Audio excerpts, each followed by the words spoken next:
Finally, we have Will, the other Will. Not the other, I mean, also Will. They're equally Will. All right. Good evening, everyone. So, I'm not sure if you guys can tell this. Maybe from looking at me, you can figure this out. But I'm Chinese. More specifically, Chinese American. I like to emphasize the first part of that sentence today, being Chinese, because I feel like being raised Chinese is a lot different than being raised American. And I think there's one phrase I would use to kind of summarize the difference. In that Chinese parents, they have a mindset, right? And that mindset is efficient laziness. It sounds like an oxymoron, I know, efficient and lazy, but it's so true. Because what they want to do, right, is they want to be so good at doing something so fast that they don't do it again for a long time. Like, for example, like a cat's litter box. You change it like, what, once a day, like a couple times a week? They're like, nah, once every 2 weeks is fine. Or if it's like an aquarium, where you have like a fish in a tank, and you like, dump the water out. They stretch that as long as well, like 3 to 6 months, and you do it again. So Asian parents love to be efficiently lazy, and one area that's very personal for a lot of the kids that are raised in Asian families is that they get really bad haircuts, okay? It's brutal out there. Like, I don't know if you had friends back in high school, middle school that are Asian, but you see them like long hair one day, the next day it's like a stump. You know, like they're like fucking bald. And I as well had the same traumatic event cyclically repeat for me, where you know, my parents want to cut my hair and they want to cut all of it. Like, the way I would describe how Asians cut hair is like how like a white person mows their lawn. You know, they put on one gear and they go brrrr, and it's done. It's done. It's like one gear, one set. It doesn't even matter how luscious, how tall, how handsome and beautiful. No, just. Anyways, so Asian parents, they don't believe in great clips or barbers. I mean, like, okay, low-hanging fruit, white people, sorry, again. You guys have like a barber Fred, right? Usually a good fade, usually like gel in your hair, looks all like nice in a pompadour, and he's like, you're ready for your first date, buddy. Asian parents, no. Like, they get the Alibaba scissors, and they just go crazy, you know? Fucking Timu razors out there. But, yeah, so it's bad. But, you know, I've gone through a lot of this stuff, and, my mom's probably the best barber. My dad is absolute dog shit. The way he cuts my hair is the way he mows his lawn, which is basically the lowest setting possible and just goes over the lawn where the roots are showing. Like, okay, so for a bit of context, I'm from Florida. I say this a lot, and I mean this not in a good way. So we have this like asshole in our town, right? And I'm not talking about Ron DeSantis, another asshole. Okay, this other asshole is called the HOA, Homeowners Association, right? So if you're in the suburbs and you have like a nice pristine lawn and your neighbor has like a fucking yellow ass lawn because they've just grown all the roots and everything and just cut it all out, they do this nice thing where they send you a letter every couple of weeks to nag you, to be like, hey, dearest neighbor, your lawn sucks. Please fix it. And they're like, your neighbors are all suffering because their house property values on Zillow are going down as we speak because your lawn is not tended to well. Like, fucking hell, I don't know, man, my dad does this shit. So, anyways, we're getting berated by the HOA on like a weekly basis, you know, classic Karen material. And kind of got me thinking, you know, maybe that's why I've been single for so long in middle school and high school, because I always had shitty-ass haircuts. Every couple of days, it's like this, and then it's like that. It's like this, and then it's like that. You know, it's like a sine wave, it never really ends. So what's the perspective, right? My previous ex, God bless her heart, okay? Previous ex, whenever I got a haircut, I'd text her. I'd be like, hey babe, just so you know, like, I got a haircut, so like, don't see me for the next 2 weeks, it's really bad. And you expect like your girlfriend to be like comforting you, right? Like, oh no, baby, you're beautiful, like, you're amazing just the way you are, like, it's all gonna be all right. And she's in the text within a minute, right? I read it, and it reads, no!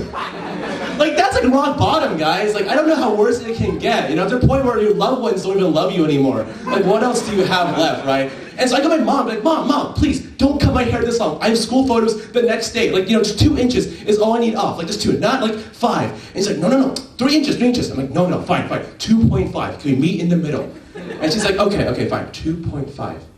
And I think this is where, as a kid, I had trust issues develop. Because they were not taking out 2.5 inches, they take the whole thing off again.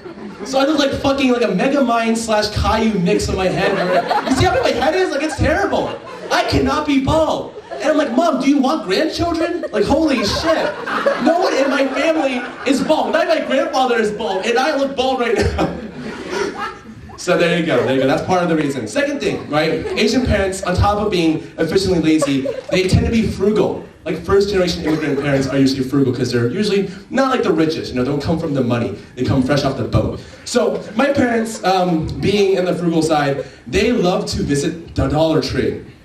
And now going back to like comparison to white people, right? Like you guys have Target, Walmart, Trader Joe's, amazing stores by the way. Asian parents, they love Walmart too, but they love Dollar Tree because it's so cheap, right? And so I can't tell you how many times I've been to a Dollar Tree to the point where if I were to apply for a manager position, I don't even need a resume. I can just be like, okay, give me a piece of paper, give me a pencil, I'll draw the entire layout of the fucking store for you. All right?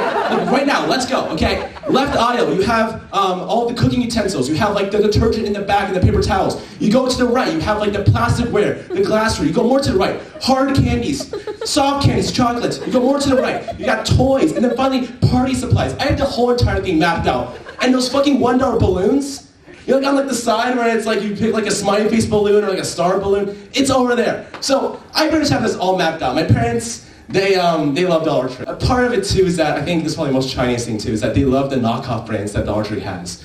Right? So like as a kid, I didn't grow up on like Coca-Cola, Pepsi, Fanta, or like Oreos. I grew up on like Sam's Cola. The $1, 2-liter, like flat tasting sugary water they have. It's like a big ass bottle and it's $1.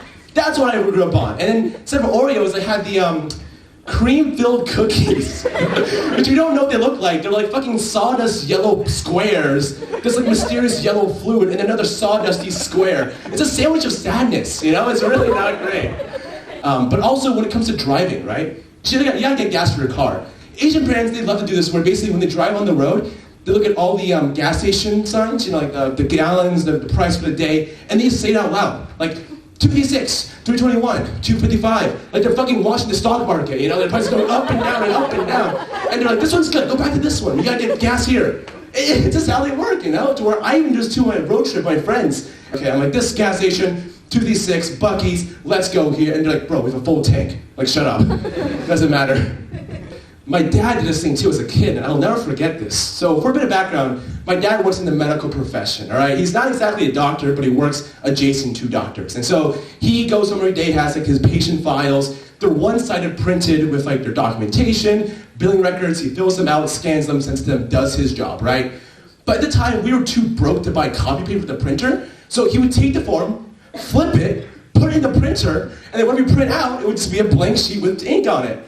And so I would go home and like I print my homework out, right, from like algebra class. So one side would come out, it'd be like, y equals mx plus b.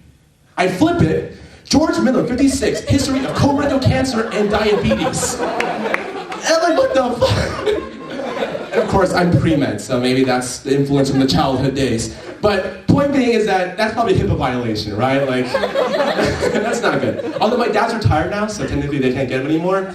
But yeah, we saved printer paper, just like that. One side, two side. And but I think there's one caveat.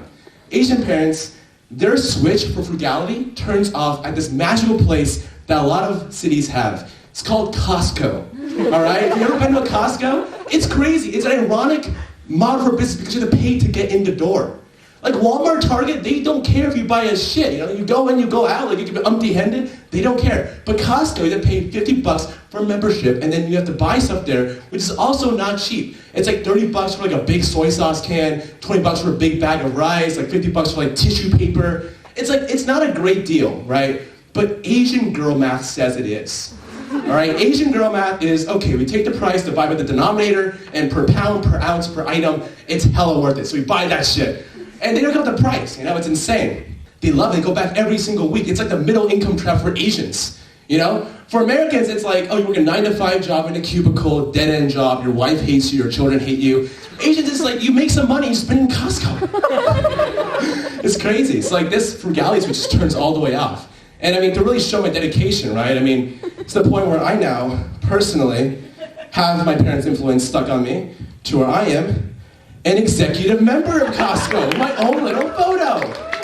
Isn't that crazy? Seriously, like a run, if you want like 200 rolls of toilet paper, just let me know. We can split the bill. It's a good deal. It's a good deal.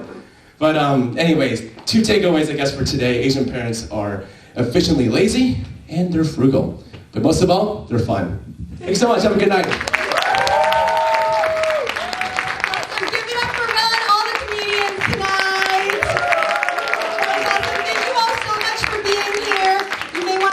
It's not the turning the lights back on. So thank you guys. Have